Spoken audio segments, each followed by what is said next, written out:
Krásný jarní den vám přejí z Hamplovy reklamní společnosti u dalšího dílu našich zpráv. Moje nová krásná kolegyně se dnes bohužel opozdila, ale naštěstí mám v její koupelně nainstalovanou webkameru. Obchodníci HRV tady ale mohou mít kamer kolik chtějí. Víc nikomu stejně neukážu. Ledaže by?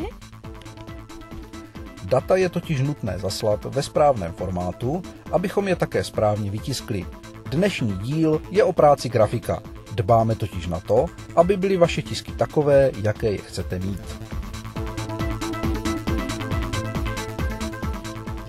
Pokud i vy chcete, aby váš tisk zakryl všechny nedostatky, pošlete nám jakákoliv data a my vaše přání splníme. A nebo budeme raději přeci jenom preferovat ty?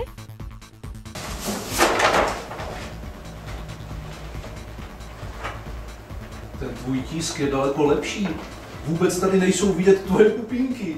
No já to vidím, ale za to ten tvůj, tam jde vidět úplně všechno. Moje břicho.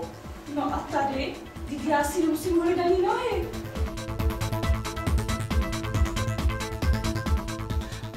Myšlenka vznikla v podstatě o komunikaci výtaháře, revizáka s zákazníkem, aby viděl, že teda jsme tady byli a zapsali tu revizi, že když normálně to podepisuje jeden člověk a ti obyvatele neví, že se dělala nějaká revize.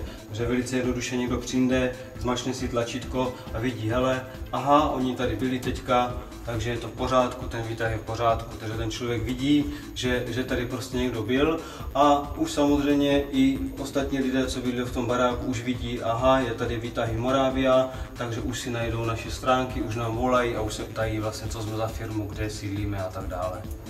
Jaký to má úspěch a dosah po nějakých těch 2-3 měsících, co ta kampaň běží? Úspěch to má asi takový, že teda se pár lidí, řekněme, když se ptají na nějaké věci ohledně výtahu, že chcou něco třeba udělat, tak řeknou, no my jsme si všimli, že vlastně to tam je, takže to jsme se chtěli jako zeptat, takže nějaký ohlasy tam už jako jsou, jako je tam. Přijala bys ode mne jako dárek nejlevnější šampon? Nebo co takhle pozvání na nejlevnější hotel? A nebo nejlevnější velkoplošný tisk? Ne, tak jako bych nechtěla nejlevnější hotel, tak bych nechtěla ani nejlevnější velkoplošný tisk. Dnes vás ale nebudeme ohromovat cenou. Raději vám slíbíme, že pokud se stanete našimi klienty, dáme vám navíc rozhlasovou kampaň zdarma. Více médií, více zásahu. Mimochodem, nabízíme k pronájmu tuto plochu v Olomouci na Litovelské ulici. Není nejlevnější, ale my nejlevnější věci neděláme. I tentokrát budeme soutěžit. Tipněte si, jak dlouho nám trval polet této dodávky.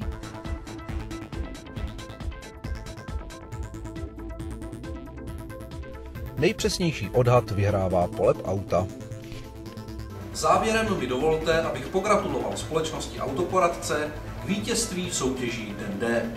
Také příště se na vás těší Vlastimil Baťa A Anna Zelíková.